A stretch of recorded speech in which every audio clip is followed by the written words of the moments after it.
এই যে এটা হচ্ছে একটা পপি এনজিওর নিয়োগ বিজ্ঞপ্তি। এই নিয়োগ বিজ্ঞপ্তিতে উপপরিচালক মানব সম্পদ ও প্রশাসন ওনার বরাবরে আবেদনটি লিখতে হবে। তো তারপরেই আছে প্রতিষ্ঠানের নাম এবং প্রতিষ্ঠানের ঠিকানা।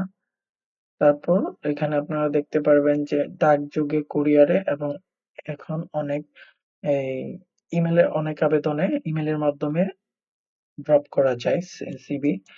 তো এখানে ওরা কুরিয়ারের মাধ্যমে নিবে, তো সেজন্য আপনাদেরকে হার্ড কপি সেন্ড করতে হবে তাদের।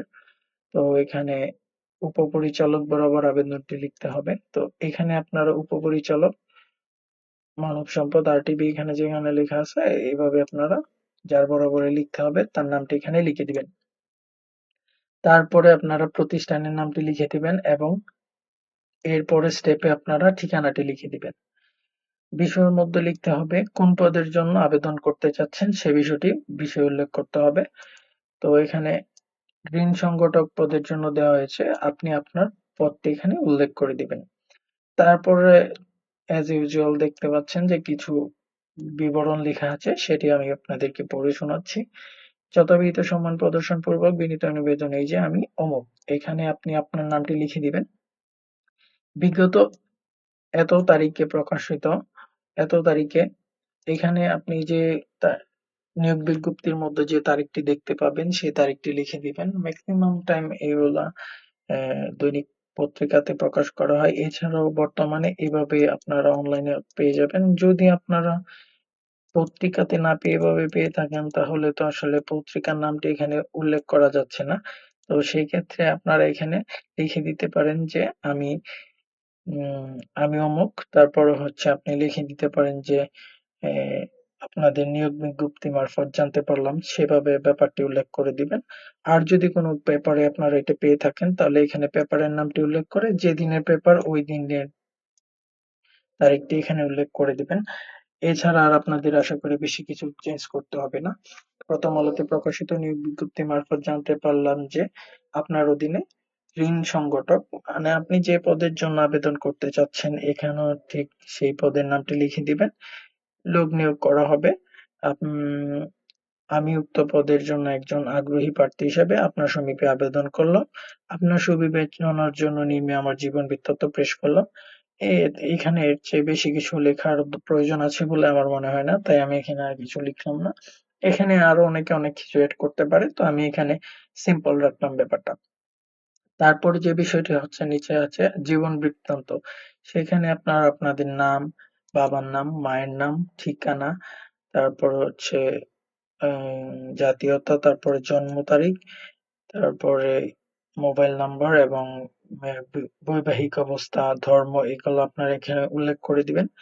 এরপরে 11 নম্বর স্টেপে দেওয়া হচ্ছে শিক্ষাগত যোগ্যতা। এখানে আপনি আপনার শিক্ষাগত যোগ্যতাটি উল্লেখ করে দিবেন। শিক্ষাগত যোগ্যতাটি আপনারা আশা করি কিভাবে উল্লেখ করতে হবে বুঝতে পেরেছেন। এখানে খুব সুন্দর করে ভেঙে ভেঙে দেওয়া আছে।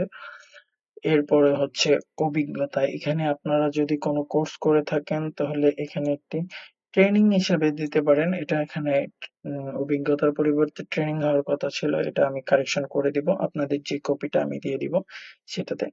এছাড়াও যাদের অভিজ্ঞতা আছে তারা এখানে অভিজ্ঞতা নামে আরেকটি স্লট পেয়ে যাবেন। তো এখানে আপনাদের অভিজ্ঞতাটি উল্লেখ করে দিবেন। আর যারা এরকম 6 মাসের কম্পিউটার কোর্স বা অন্যান্য ট্রেনিং গ্রহণ করেছেন তারা চাইলে এখানে সেই ব্যাপারটি উল্লেখ করে দিতে পারেন। তারপরে যে ব্যাপারটি হচ্ছে সেটি হচ্ছে এখানে তারপরে আর বেশি কিছু লেখা নেই। অতএব মহোদয় অতএব বিনীত নিবেদন ও আমার আকুল আবেদন এই যে উক্ত পদের জন্য আহ নিয়োগ দিয়ে আমাকে বাধিত করবেন, এটাই আমি লিখে দিয়েছি। তারপরে যে ব্যাপারটি দেখতে পাচ্ছেন এখানে নিবেদক আছে, নিবেদকের নিচে আপনি আপনার স্বাক্ষরটি প্রদান করবেন এবং এখানে তারিখ দিয়ে দিবেন। তারিখ দিয়ে দেওয়ার পর আপনার আর বেশি কিছু করতে হবে না, খুব সহজেই আপনারা একটি সুন্দর জীবন বৃত্তান্ত তৈরি করে ফেলতে পারবেন।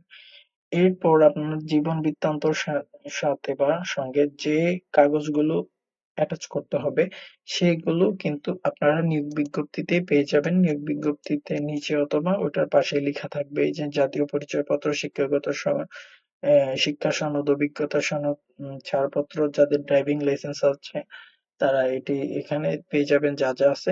এইখানে আপনার সংযুক্তি বা অ্যাটাচমেন্টের জন্য যা যা লেখা থাকবে তা আপনি আপনার জীবন বৃত্তান্ততে উল্লেখ করে দিবেন।